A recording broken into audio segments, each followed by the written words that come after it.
रावी नदी के किनारे पहले भी उपनिषद घटित हुआ है, कई बार हुआ है। गुरु नानक देव जी के जमाने में भी हुआ। संतों के पवित्र चरण चले, उनके साथ शिष्य मंडली भी चली और उपनिषद घटित हुआ। जब गुरु और शिष्य साथ साथ चलते, सहनौ अवतु सहनौ भुनक्तु सह वीर्यं करवावहै, उपनिषद की घोषणा है। उपनिषद क्या है? साथ आवे, साथ खावे और साथ चले, ये उपनिषद है। जहां गुरु और शिष्य एक छंद पर होते हैं, जहां गुरु और शिष्य एक ताल पर होते हैं, जहां दोनों में रेजोनेंस होता है, एक कहता है दूसरे का सिर स्वीकृति में झूमने लगता है, दूसरा कहता है और पहले का सिर स्वीकृति में झूमने लगता है। दोनों एक तल पर करीब करीब चलते हैं। गुरु इशारा करता है, शिष्य समझ लेता है। गुरु के शब्द ही नहीं समझता, गुरु का मौन भी समझता है, वही शिष्य है।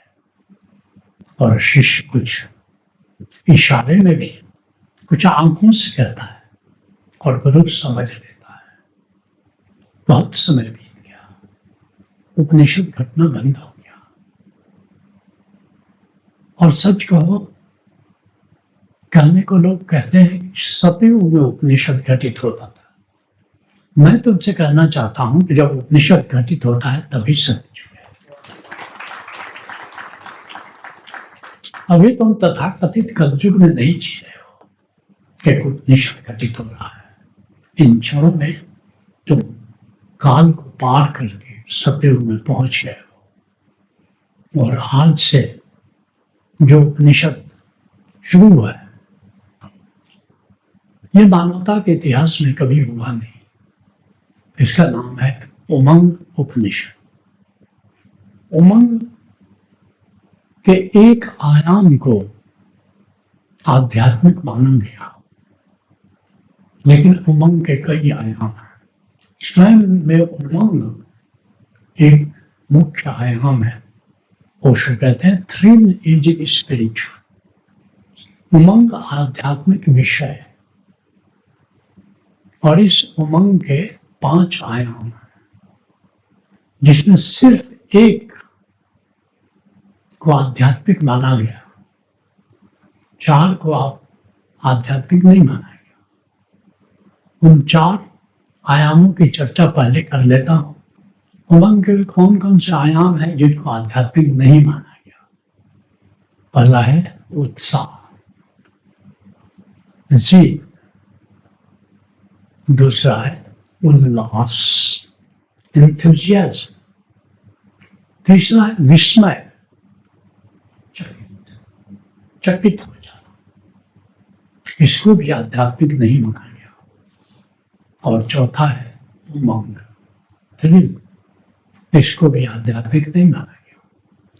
मगर उमंग का एक 5वां आयाम भी है जिसको आध्यात्मिक माना गया।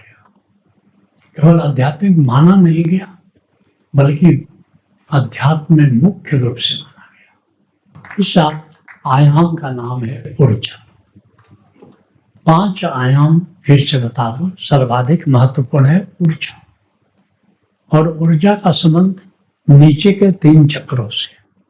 ये बाहरी शरीर, इंद्रियां, प्राण, तीनों का योग। शारीरिक ऊर्जा, आंतरिक ऊर्जा या सेक्सुअल एनर्जी, और प्राणिक ऊर्जा। तीनों को जोड़ो तो उसका नाम है कुंडलिनी ऊर्जा। तो ऊर्जा बाहरी है, बाकी सब जरा अंदरूनी मामला है। ऊर्जा सर्वाधिक महत्वपूर्ण उमंग का आयाम है और बाहरी है।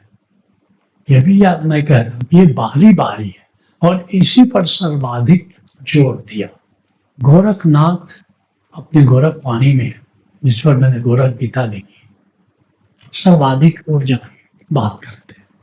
और उसी पर आधारित कुंडलनी सिद्धि कार्यक्रम भी है।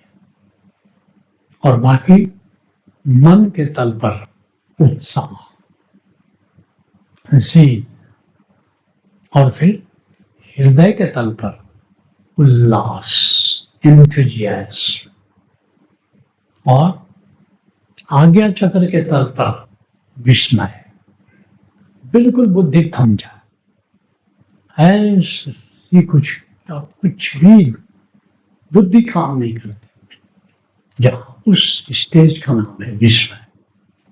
आज्ञा चक्र पर जाकर के बुद्धि रुक जाती है। आज्ञा चक्र पर बुद्धि काम नहीं करती, थम जाती, बुद्धि के पार की बात चलेगी। विस्मय, कुछ देखा, विस्मित रह गए। बागेश्वर बाबा को देखा, कुछ करते हैं और बता देते हैं कि क्या है तुम्हारी समस्या और क्या है तुम्हारा सवाल। बुद्धि काम नहीं करती कि ये व्यक्ति कैसे कह रहा है, बात तो ठीक कह रहा, विस्मित हो जाओ। और फिर उमंग, आत्मा के तल पर सहस्रार से इसका संबंध है। उमंग सहस्रार से बिल्कुल आत्मिक तल पर, जहां बाहर से कोई संबंध नहीं है, केवल आत्मा से संबंध है। उमंग, दिव्य उमंग। तो इन 5 दिनों में 5 आयामों की हम चर्चा करेंगे और इनको विस्तार पूर्वक समझेंगे। जहां उमंग प्रज्ञा समाप्त होती है, वहां से उमंग उपनिषद शुरू हो रहा है। कितने लोग उमंग प्रज्ञा कर चुके हैं? Right, beautiful. ये लोग थोड़ी आसानी से समझेंगे विषय को, क्योंकि उसके पार की बात है। तो आज पहले आयाम पर चर्चा करते हैं, ऊर्जा, जिस पर मैंने कहा कि ये कुंडलनी के बारे में जितनी चर्चाएं हैं वो सब ऊर्जा से संबंधित है। और सर्वाधिक कुंडलनी योग की चर्चा गुरु गोरखनाथ ने की है। आज गोरखनाथ को पूरी तरह आज समझ लेना है।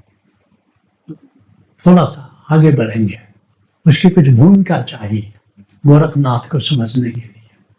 अभी तक गोरखनाथ करीब करीब छूट रहे थे, लेकिन मूंग उपनिषद में और फिर कुंडलनी सिद्धि जैसे साल में 3 बार होगा, और ठीक से गोरख को समझना हो तो तुम्हें कुंडलनी सिद्धि कार्यक्रम कर लेना चाहिए। पूरी शिक्षा गोरखनाथ की आ जाती है उसमें। तो ऊर्जा, तो कहां से शुरू करें ऊर्जा का? ऊर्जा का विज्ञान क्या है? बहुत बार तुमने हमसे सुना होगा कि ऊर्जा का विज्ञान क्या है। तो पहला सवाल यह है कि ऊर्जा का विज्ञान क्या है? कैसे ऊर्जा फंक्शन करती है, कहां से आती है, कहां जाती है? तो ऊर्जा का विज्ञान क्या है? कैसे बढ़ती है, कैसे घटती है, कहां से पैदा होती है, सोर्स क्या है? तो इसको कहते हैं ऊर्जा का विज्ञान, कि भोजन से ऊर्जा मिलती है। और ऊर्जा का कोई स्रोत खास नहीं है, इनडायरेक्ट है, डायरेक्ट नहीं है। लेकिन मुख्य स्रोत क्या है? भोजन है। वैसे फिजिकल ऊर्जा जो बाहर है उसकी बात नहीं हो रही, जो हमारे भीतर है उसकी बात हो रही। नहीं तो बाहर हीट है, इलेक्ट्रिसिटी है, फिजिकल एनर्जी है, चुंबकीय एनर्जी है, उसकी बात हम नहीं कर रहे। हम हमारे भीतर कौन सी ऊर्जा है उसकी बात हो रही। तो उसका मुख्य स्रोत क्या है? कहां से? भोजन। ठीक है। और जब हम सोते हैं, जब हम व्यायाम करते हैं या प्राणायाम करते हैं, तो ऊर्जा जगती है, चढ़ती नहीं है। चढ़ती केवल ध्यान से है, लेकिन व्यायाम जब करते हैं, प्राणायाम जब करते हैं, तो ऊर्जा जगती। जब तक जगेगी नहीं, चढ़ेगी कैसे? पहले जगेगी फिर चढ़ेगी। और ऊर्जा कुछ काम करते हैं, फिजिकल वर्क करते हैं, तो हमारी ऊर्जा खर्च होती है। एक और चीज से खर्च होती है। क्या चीज से खर्च होती है? और हरदम खर्च हो रही है, लीकेज हो रहा है, लीकेज हो ही रहा है। जब तक जागे हुए हैं लीकेज हो रहा है। तुम बैठे हो लेकिन ऊर्जा खर्च कर रहे हो, और सबसे ज्यादा खर्च होती है। ये भी तुमको बता दें, जो काम करने से तुम बोल रहे हो, वो काम करने से तो सच कहो तो ऊर्जा जगती है, खर्च नहीं होती है। लेकिन सबसे ज्यादा जो कहीं का ईंट कहीं का रोड़ा, भान मते ने कुंबा जोड़ा, कुछ न कुछ विचार तुम कर रहे हो और ऊर्जा लीक हो रही है, ऊर्जा लीक हो रही है। तो ये ऊर्जा का विज्ञान है, ठीक है।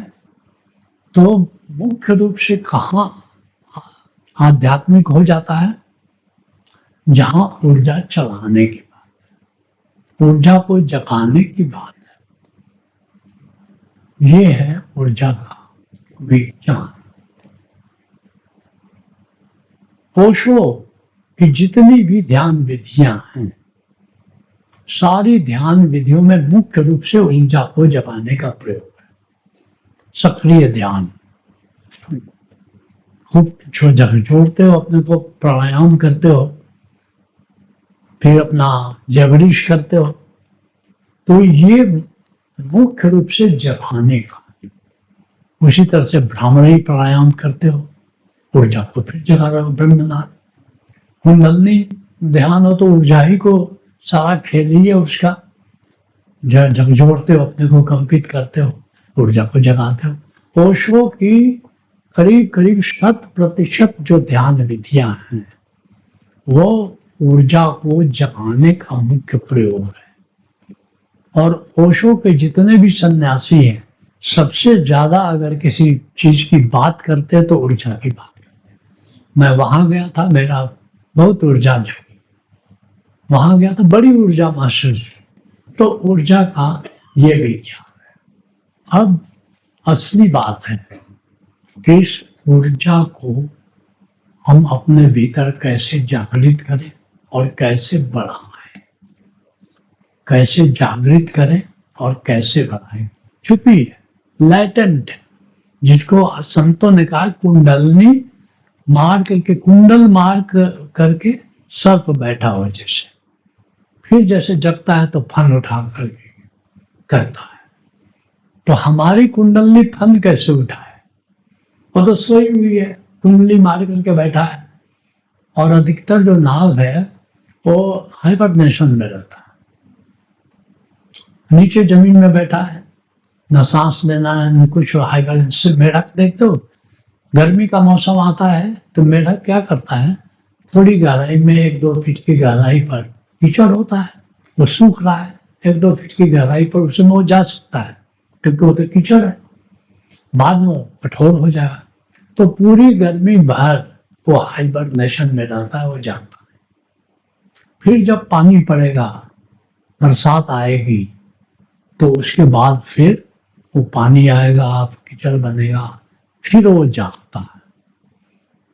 उसी तरह से जैसे छिपकली है, गर्मियों में खूब देखते हो, जाड़े में नहीं दिखाई देती है, वो कहाँ चली जाती है? वो कहीं भी कहीं घुस करके हाइबरनेशन है।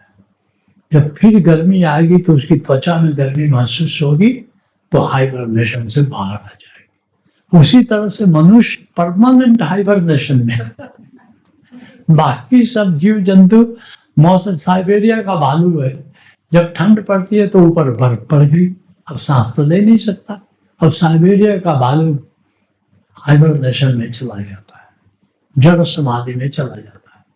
फिर गर्मी जब होगी, बर्फ पिघलेगी, हाइबरनेशन से बाहर। सारे जीव जंतु 2-4 महीने मौसम के अनुसार हाइबरनेशन में जाते हैं। एक मनुष्य एकमात्र प्राणी है जो सालों भर हाइबरनेशन में है। कुंडलनी सोई ही रहती है, कभी जागती ही नहीं है। तो कैसे मनुष्य जागे, कैसे मनुष्य कुंडल मार करके जो बैठा है, उस ऊर्जा को उस ऊर्जा को जगा दो तो आनंद ही आनंद, आनंद ही आनंद।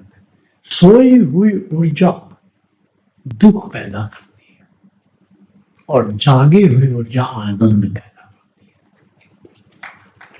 है। तो इस ऊर्जा को हम कैसे जगाएं कि आनंदित रहें, दुखी नहीं हो। दुख का मतलब हुआ कि तुम्हारी ऊर्जा डाउन है, आनंद का मतलब हुआ तुम्हारी ऊर्जा अप है, डिप्रेशन का मतलब हुआ कि तुम्हारी ऊर्जा डाउन है, उमंग का मतलब हुआ कि तुम्हारी ऊर्जा अप है। अवसाद, जितना भी निगेटिव ख्याल आता है, जितनी भी निगेटिविटी है तुम्हारे भीतर, वो सब ऊर्जा डाउन है। और जितना भी तुम खुश रहते हो, जितनी पॉजिटिविटी रहती है, प्रेम है, दया है, करुणा है, उमंग है, स्वीकार भाव है, अहो भाव है, तथाता भाव है, मंगल भाव है, ये क्यों है? क्योंकि तुम्हारी ऊर्जा ऊपर है। ये सारा खेल ऊर्जा का है, सारा पॉजिटिविटी, नेगेटिविटी, सारा ये डिप्रेशन, अवसाद, एंजाइटी। आजकल एंजाइटी करीब करीब 60% लोग पूरे वर्ल्ड में एंजाइटी से सफर करते हैं। क्यों? क्योंकि ऊर्जा डाउन है। ऊर्जा अगर अप हो जाए तो एंजाइटी कैसी? एंजाइटी हो नहीं सकती। एक हमारे मित्र थे, उन पर सीबीआई रेड हो गया, तो कोई डॉक्टर उनको अटेंड करने को तैयार नहीं, सीबीआई के डर से। जो भी जाएगा तो उस पर भी एक्शन होगा, क्योंकि सीबीआई जब रेड करती है तो पहला काम करती है कि उसको डिमोरलाइज कर, उसको अकेला कर दो। और अगर डॉक्टर आते रहे, मित्र आते रहे, संसार पहले जैसे चलता रहा, तो डिमोरलाइज तो हो ही नहीं सकता। एक दिन उनकी पत्नी का मुझे फोन आया कि बिल्कुल शरीर ठंडा पड़ गया, आप आ जाइए। तो मैं वहां गया और एक होम्योपैथिक में दवा आती है, उसका नाम है कार्बोवेज। It is a corpse reviver, ये लाश को भी जिंदा कर देती है और मरते आदमी को 6 महीने के लिए फिर से जिंदा कर देती है। उस 6 महीने में अब तुमको समय मिल गया, उस समय में अपना उपचार तुम कराओ। इसलिए इसका नाम ही है कॉर्प्स रिवाइवर। कहीं कोई आदमी देखो ठंडा पड़ रहा है, पड़ जाता है, नहीं, लोग मसाज करते हैं, तलवे का मसाज करते हैं, कुछ करते हैं, कुछ नहीं, दो कार्बोवेज 30 या 200 की 2 बूंद दे दो और फड़फड़ा करके एकदम ठीक हो जाता है। मैं वहां गया, कार्बोवेज देखा, पूरा शरीर ठंडा है, कार्बोवेज 200 की 2 बूंद उनमें मुंह में डाला, थोड़ा फड़फड़ाया उनका शरीर। मैंने कहा उठ के बैठिए। उनके मिसेज को आप चाय पी रहे, तो चाय लेके उनके, आप उठ जाइए, आप ठीक हो गए, चाय पीजिए। तो उठ के बैठ गया बंदा और चाय वाय पी के बिल्कुल ठीक हो गया। और ये बात सीबीआई को पता चल गई। यहाँ कोई डॉक्टर नहीं जानता था, जाता था, तो सीबीआई का जो एसपी था वो मेरा मित्र था। उसने आकर मुझसे कहा कि आप मेरे मित्र हैं, आपको मैं सलाह देता हूँ कि आप उनके यहाँ मत जाइए। उनकी क्यों ऐसा आप क्यों कह रहे हैं? बोले कि उनके यहाँ रेड हुआ है और हम लोग की पॉलिसी है कि जिसके यहाँ रेड किया जाए उसको आइसोलेटेड कर दिया जाए। बोले कि अगर मैं आपकी बात नहीं मानूं, तो उन्होंने कहा कि आपका हम ट्रांसफर कराएंगे। हमने कहा एक और कृपा कर दीजिए कि आप मेरे यहाँ रेड कर दीजिए। उनका कि इससे आपको क्या फायदा होगा? क्योंकि जिसके यहाँ रेड आप करते हैं उसको लोग धनिक व्यक्ति मान लेते हैं, पैसे वाला व्यक्ति है। तो मैं चाहता हूं कि मेरा भी रेपुटेशन हो जाए। उन्होंने कहा कि आपके पास गाड़ी क्या है? उनकी एक स्कूटर है। आपके यहाँ मकान कितने? उनके एक भी मकान नहीं है। बोले कि मुझे रेड करके क्या बदनामी कराना?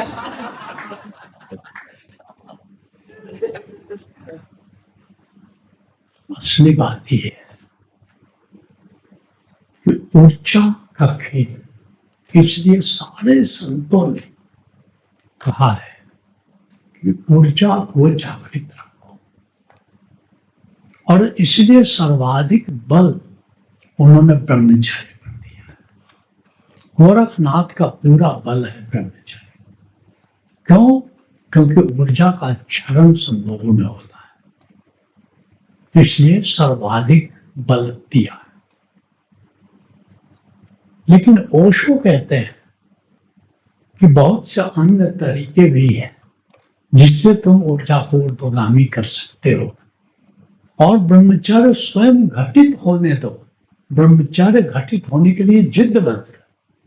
देखो फर्क हो गया कि अगर ऊर्जा, तुम कहते हो कि ऊर्जा का क्षरण मत करो, एक ये अप्रोच हो गया। जहां जहां से लीक होता है, जहां जहां से क्षरण होता है, वहां वो बंद कर दो लीकेज। ओशो कहते हैं उसकी तुम फिक्र मत करो, तुम ऊर्जा को ऊपर कर दो, ब्रह्मचर्य घटित हो जाएगा अपने आप। तुमको उसके लिए कोई प्रयत्न नहीं करना है, वो स्वाभाविक रूप से। क्यों? क्योंकि क्षरण होने के लिए जरूरी है कि ऊर्जा नीचे आए। बिना ऊर्जा के नीचे आए क्षरण नहीं होता। तो ऊर्जा ही को ऊपर अगर रख दो, जैसे कुंडलनी सिद्धि अगर कर लो, तो ऊर्जा बिल्कुल यही जाएगी। तो फिर ब्रह्मचर्य घटित हो गया, फिर तुम मजा ही लोगे, फिर तो प्रभु से प्रेम शुरू हो जाएगा। और प्रभु से प्रेम शुरू हो जाएगा तो कौन शरीर से के तल पर आना चाहेगा? कोई नहीं आना चाहेगा। तो कैसे हम इस ऊर्जा को ऊपर रखें हमेशा? कैसे हम इस ऊर्जा को बढ़ा सकते हैं?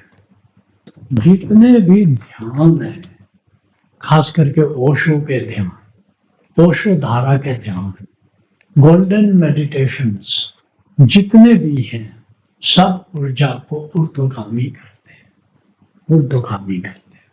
बिल्कुल ठीक बात है। और कैसे हम ऊपर उठा, 24 घंटे ध्यान तो करोगे नहीं। इधर ध्यान किए, ऊर्जा का उत्थान हुआ, ऊपर जाकर के मेस में जाकर के, कैंटीन में जाकर के प्याज लहसुन खा लिए, हो तो गया, वो तो क्षण भर में नीचे गया। तुम ध्यान तो 1 घंटा किए, और 1 घंटे के मेहनत तुमने 1 मिनट में बर्बाद कर दिया। लहसुन खा लिया, प्याज खा लिया, डोसा खा लिया, और क्या, सांभर खा लिया, खट्टा खा लिया।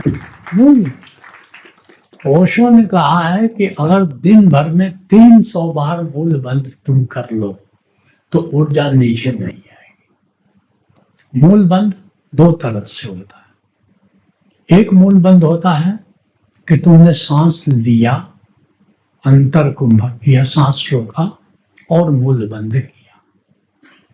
और एक मूल बंध होता है कि तुमने सांस छोड़ा, बहिर्कुंभक किया और मूल बंध लगाया। और तीसरा होता है कि सांसों से लेना देना नहीं, घोड़ा जैसा। घोड़ा सांस लेकर के नहीं करता है। घोड़ा को देखोगे कि हर 5 मिनट में मूल बंध लगा दिया, इसलिए घोड़े से ज्यादा ताकतवर कुछ नहीं है। घोड़ा क्या करता है, थोड़ा वॉच करो, हर 5 मिनट में वो मूल बंध लगा लिया। और पावर देखो घोड़े का, हॉर्स पावर कहते हैं एक तरफ से। तो तीनों तरह से तुम करने के लिए स्वतंत्र।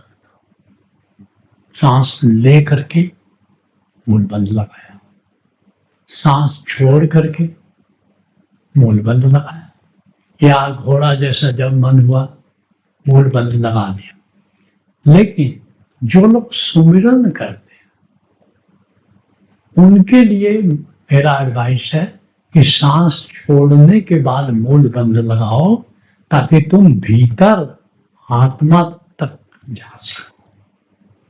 समझ रहे हो? केवल योगा पॉइंट ऑफ व्यू से तो मैंने बता दिया तीनों तरह से कर सकते, लेकिन सुमिरन के साथ मूल बंध अगर जोड़ना हो तो सबसे आसान है। जब सांस लिया तो चेतना फैल रही है, ठीक है, और फैल रही है। आती सांस में परमात्मा, जाती सांस में आत्मा है, आती सांस में नाद या नूर या चैतन्य, उसका अनुभव करो और जाती सांस में सिकुड़ के आत्मा तक जा रहे, मैं हूँ चिन्मय आत्मा, यही करा रहे हो ना, सुमिरन में कर रहे हो। तो जब सिकुड़ रहे हो उसी समय सिकुड़ाओ, मूल बंध सिकुड़ाने की प्रक्रिया है। तो ये मूल बंध सहयोगी हो जाएगी तुम्हारे सुमिरन में। अगर उल्टा करोगे तो फिर दोनों एक दूसरे से टकरा जाएंगे कि सांस लेते समय मूल बंद कर दिया तो अब फेरे में पड़ जाओगे, सांस छोड़ते समय उसको छोड़ दिया मूल बंद को, तो फिर अब भीतर कैसे जाएंगे, आत्मा में कैसे जाए, तो ये संकट आ जाएगा तुमको। इसलिए हर चीज हारमोनियस होना चाहिए। इसलिए सुमिरन के साथ अगर मूल बंद करना हो तो सांस छोड़ते समय मूल बंद। कोई जरूरी नहीं कि 1 घंटा तुम वॉकिंग कर रहे हो, 1 घंटा चक्रमण सुमिरन कर रहे हो तो 1 घंटा मूल बंद भी करो, जरूरी नहीं, अपनी क्षमता के अनुसार 5 मिनट, 10 मिनट, 15 मिनट, एकाएक मत कर दो एकदम से। कोई भी चीज धीरे धीरे बढ़ाना है ना, मतलब 5 मिनट किया, 7 मिनट किया, 10 मिनट किया, करते करते। और इस तरह तुम चक्रमण की पूरी जो प्रक्रिया है, अगर उसमें तुम मूल बंद लगा दिया तो 300 बार हो ही जाएगा। और शाम को भी अगर मान लो चक्रमण कर लेते हो, उस समय भी मूल बंद कर दिया, तो अगर इस तरह से तुम 45 मिनट कर दिए तो 300 बार हो जाता है और तुम्हारी ऊर्जा हमेशा ऊपर। तुम चाहो भी निराश होना, हताश होना, डिप्रेशन में जाना, ये तुम्हारे वश की बात। और किस विधि से ऊर्जा ऊपर कर सकते हैं? अगर तुम प्रकृति में रहते विचरण करो तो ऊर्जा ऊपर बचाती है।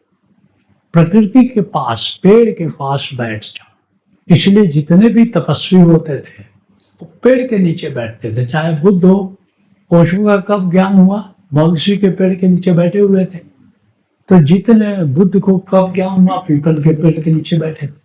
तो जितने संत होते हैं वो पेड़ के नीचे प्रेफर करते हैं रहना, क्योंकि पेड़ के नीचे बैठने से ऊर्जा ऊर्ध्वगामी हो जाती है। और कैसे होती है?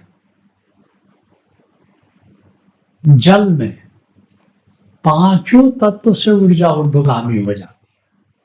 तुम पृथ्वी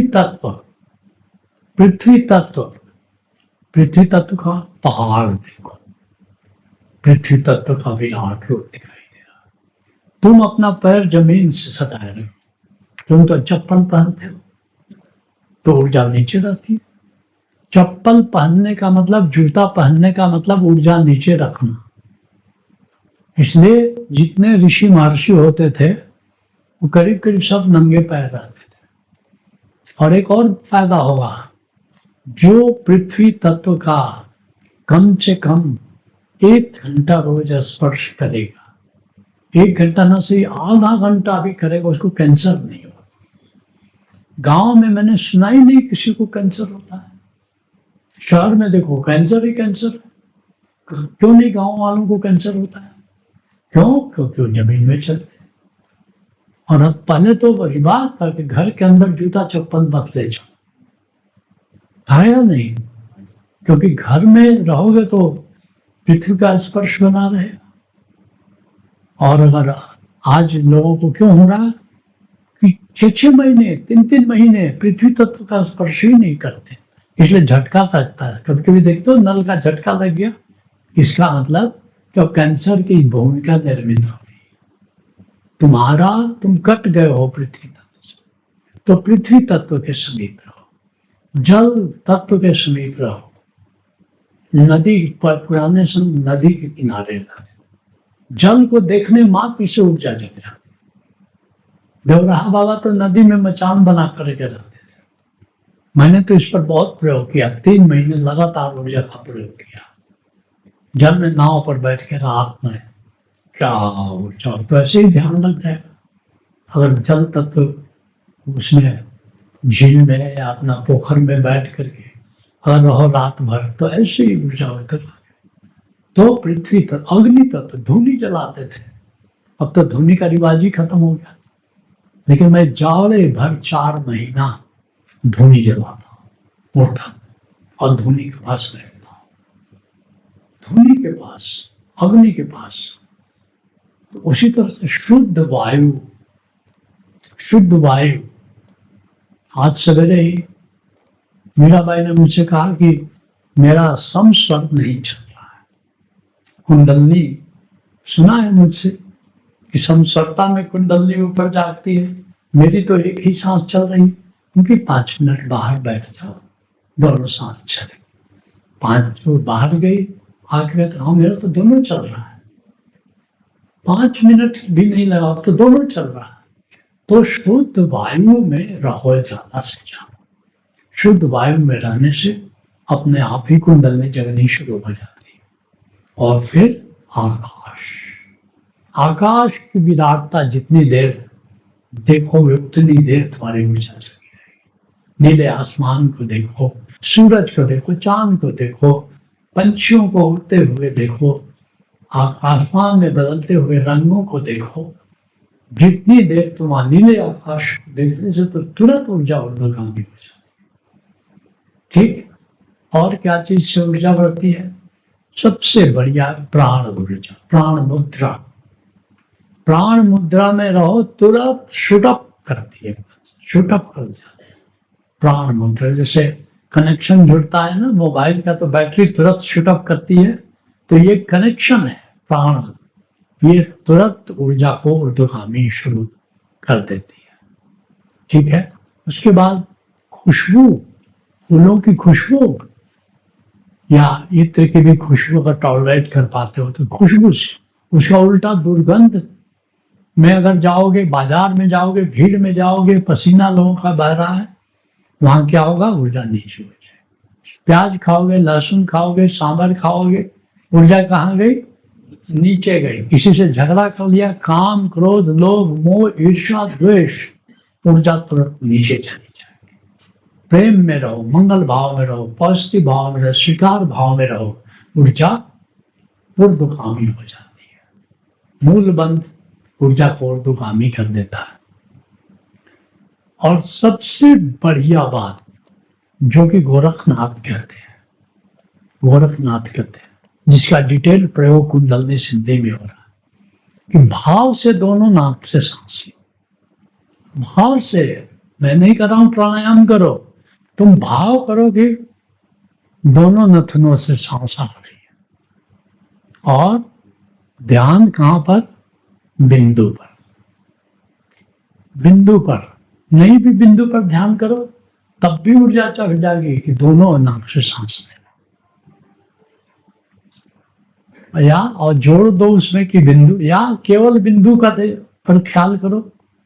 केवल बिंदु, बिंदु मतलब ऊर्जा बिंदु, ऊर्जा बिंदु का ख्याल करो, ऊर्जा चली जाएगी।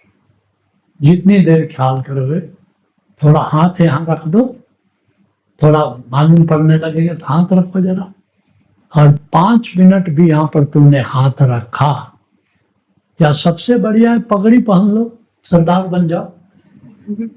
इसलिए सरदारों की आंखों में तुम एक शांति पाओ। इसीलिए पुराने हमारे बाबा हमेशा पगड़ी पहनते थे, माय ग्रैंडफादर। और उस जमाने में सब लोग पगड़ी पहनते थे। धीरे धीरे हमने पगड़ी तो उछाल दी, फिर हमारी भी ऊर्जा उछलने की जगह नीचे चली गई। पगड़ी पहनो तो हमेशा देखो ऊर्जा ऊपर। या केवल ख्याल करो, देखोगे नशा हो रहा है, जैसे भांग खाए ऐसा नशा हो जाता है। कितनी विधियां मैंने बना दी। तो इसमें से कुछ भी जो तुमको अब अच्छा लगे, you have got a choice. जो भी चॉइस, केवल सांस लेते समय दोनों नाक से सांस लो, जरा भाव से कोशिश करो, दोनों नाक से सांस ले। एक तो तुरंत समस्वरता आ जाती है, सुषुम्ना से सांस चलने लगती है, सुषुम्ना से ऊर्जा चढ़ने लगती है। कुछ मेहनत नहीं है, भाव से केवल के दोनों नथनों से सांस आ रही।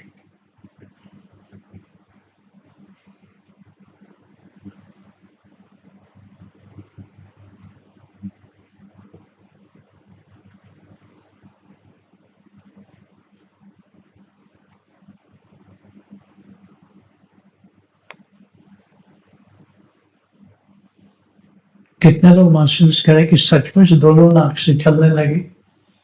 ब्यूटीफुल। कितनी देर बाद? 2 मिनट बाद, 3 मिनट बाद। इससे आसान और क्या हो सकता है?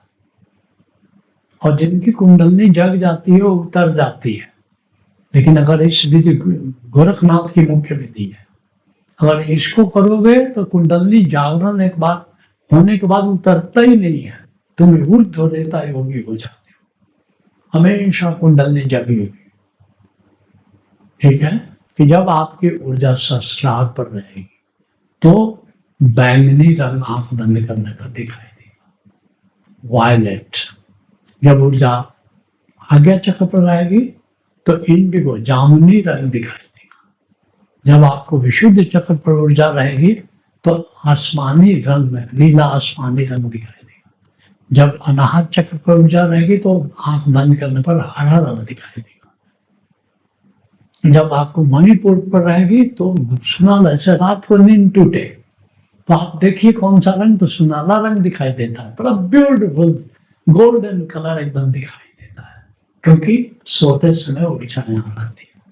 उसी तरह से अगर स्वादिष्ठान चक्र पर है तो ऑरेंज कलर। इसलिए जितने सन्यासी हैं और वसुधारा में ऑरेंज कलर पहनाया ताकि ब्रह्मचर्य सहज घटित हो जाए, सहज घटित हो जाए, बिना निष्प्रयास घटित हो जाए जा सकता है। और फिर अगर ऊर्जा मूलाधार चक्र पर तो लाल रंग, सबसे नीचा एकदम से लाल है। तो ये है ऊर्जा का विज्ञान, ये है ऊर्जा को चलाने का।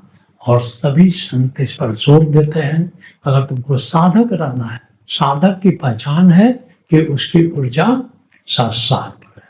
ये साधक की पहचान है।